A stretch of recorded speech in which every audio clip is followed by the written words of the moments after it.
এ কথাগুলো একটু শুনুন। উনি আসতেছেন, একটা ইলেকশন গিয়েছে, ইলেকশনের একটা ফলাফল সামনে এসেছে, ওনাকে আসতে চেয়েছেন, আমি ওয়েলকাম করেছি। এটা রাজনৈতিক শিষ্টাচার বা সৌজন্যের ব্যাপার। দেশটা তো সংসদ থেকেই পরিচালিত হবে ইনশাআল্লাহ। তো সংসদে একটা দল সরকারি দল হিসাবে বসবে, একটা দল বিরোধী দল হিসাবে থাকবে। সমাজে এক চাকায় কোনো গাড়ি চলে না, মিনিমাম দুই চাকা লাগে।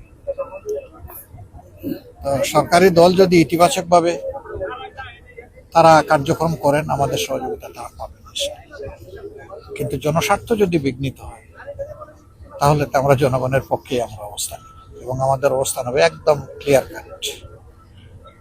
আর আপনারা দেখেছেন অলরেডি নির্বাচনের সময় আমরা যে কথাগুলো বলেছি, এগুলো আমাদের মুখের কথা ছিল না, এগুলো আমাদের বুকের কথা ছিল।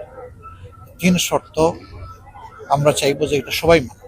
নাম্বার ওয়ান, এই সোসাইটি আগাগোড়া দুর্নীতিগ্রস্ত, দুর্নীতি থেকে বের হয়ে আসতে হবে।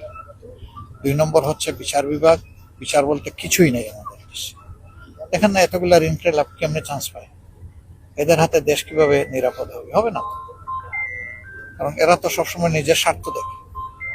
এই জায়গাটায় এমন মানুষ যাওয়া দরকার যারা নিজের স্বার্থ দেখবে না, 18 কোটি মানুষের স্বার্থ। সেই 18 কোটি মানুষের স্বার্থ দেখলে কেউ ঋণখেলাপি হয় না, ঋণখেলাপি হইলে কেউ আবার নেতা হইতে চায় না, লজ্জিত হয়েছে যে জনগণের টাকা আমার পকেটে ঢুকে আছে, আমি দিতে পারছি না। তো আমরা স্বাধীন বিচার বিভাগ চাই, এবং কারো উপর সামান্য কোনো অবিচার হলেই আমরা কিন্তু প্রতিবাদ করব।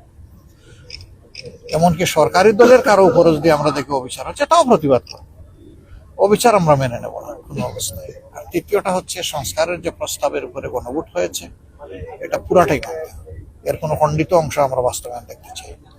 কিন্তু তারেক সাহেব আমার সাথে কি আলাপ করবেন, এটা তো উনার মনের ব্যাপার, আমি তো উনার মনের ব্যাপার বলতে পারবো না। উনি আসলে আলাপ করলে আমরা দেশ এবং জাতির স্বার্থকে সর্বোচ্চ গুরুত্ব দিয়ে ইনশাল্লাহ